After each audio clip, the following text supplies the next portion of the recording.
Keijassa ja tänne ei varmaan lähdetä ajelemaan. Tuuli on puuskissa varmaan noin 22 metriä sekunnissa vähintään. Ja kuvasta näkyy. Ja lentotavarat jo varmaan lentelee.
Puolesta sopii hyvin.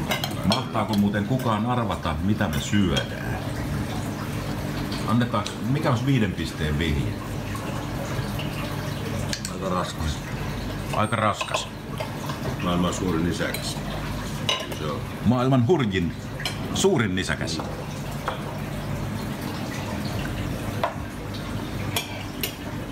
Se on valas. Mukavat valaan liha-annokset tässä näin. Ja Haluatko lisää voi ilman loppua? Riittääkin. mites Timo kuvailisit makua? Juuri tuossa sanoin, että on niinku vaikea verrata mihinkään, mutta sanoin, että siinä on niinku hiukan sitä maksavivahdetta, niin kuin tuossa oli puhetta.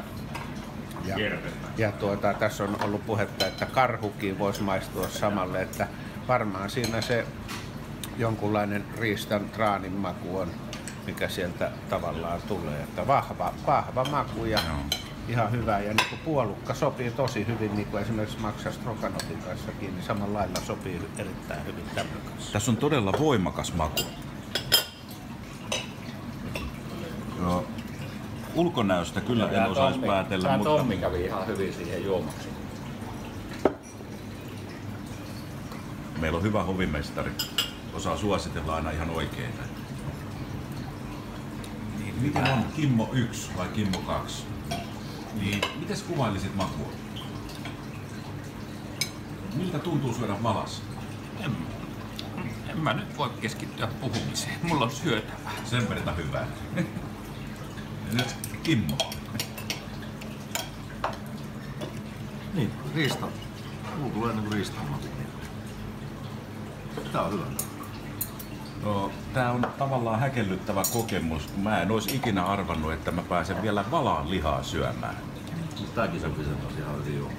Sekin sopii. Ja Tarulla on tää legendaarinen kuningasrapuateria. Kala-ateria kuningasrapulla. Tosi hyvä. Yritän päättää raporttia täältä bistrosta tähän. Jatketaan myöhemmin.